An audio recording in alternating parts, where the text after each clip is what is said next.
auditor. David Goggins pernah berkata, hidup tidak selalu tentang melakukan hal-hal yang kita sukai. Ini tentang melakukan hal-hal yang harus kita lakukan. Sukses dimulai dengan pola pikir itu. Terkadang memang tidak mudah untuk melalui setiap proses untuk menjadi seseorang, atau bisa kita katakan untuk menjadi seorang sukses. Hal itu memang tidak mudah untuk dilakukan. Tetapi hal ini merupakan sebuah proses yang harus kita lewati. Ketika kita melalui sebuah proses tersebut, kita akan lebih kuat lagi atau lebih tangguh untuk menjadi setiap langkah kehidupan selanjutnya. Hadiah saya sini adalah untuk membagikan pengetahuan pengalaman saya dan juga untuk membawakan tema mengenai standar auditor. Di sini banyak anak-anak muda yang tentu saja akan segera lulus. Kisaran umur kalian adalah 21 tahun sampai 27 tahun. Di sini baik perempuan maupun laki-laki dapat menjadi seorang auditor. Bagaimana sih menurut kalian apa akibat atau kurangnya dari seorang auditor yang tidak dapat memenuhi standar? Yang pertama adalah tidak kompeten. Tidak kompeten artinya tidak dapat menjalankan atau melakukan tugasnya dengan baik. Hal ini tentu saja sangat penting untuk perusahaan. Yang kedua selanjutnya adalah tidak intelijen. Banyak anak-anak muda zaman sekarang ini ingin menjadi seorang auditor tapi tidak memiliki pengetahuan yang baik. Ketika kita menjadi seorang auditor, kita harus mempunyai pengetahuan yang baik. Hal ini adalah untuk ketika kita melakukan sebuah tugas atau menjalankan sebuah tugas, kita dapat mengerjakan proses tersebut dengan tepat. Dan selanjutnya adalah tuna etika. Tuna etika ini artinya adalah seorang auditor tidak memahami apakah etika yang tepat. Tidak dapat membedakan mana yang harus dilakukan dan tidak dilakukan. Artinya, seorang auditor tidak mengerti bagaimana standar etika yang baik untuk menjadi seorang auditor yang tepat.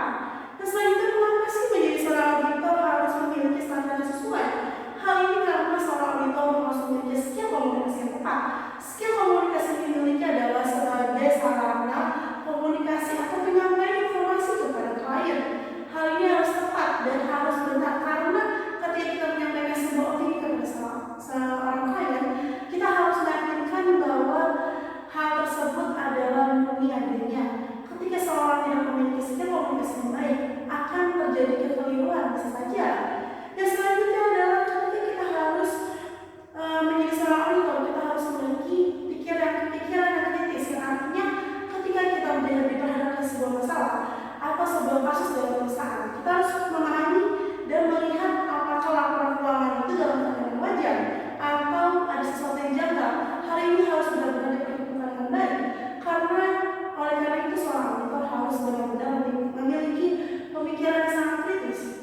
Yang selanjutnya adalah ketika kita menjadi seorang auditor, kita harus memiliki sikap skeptisisme.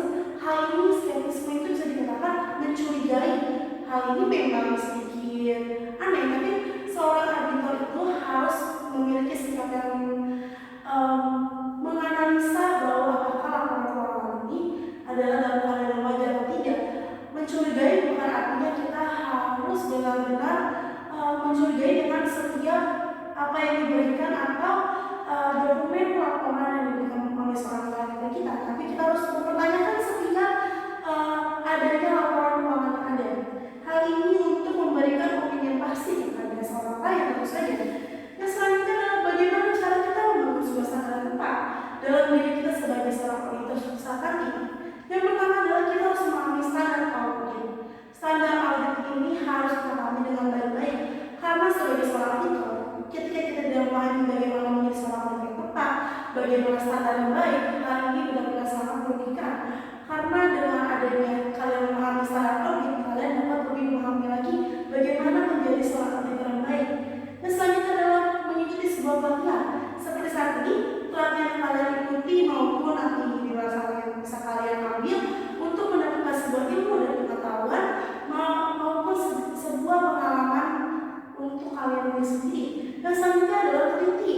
Teliti artinya adalah ketika seorang auditor harus diperhadapkan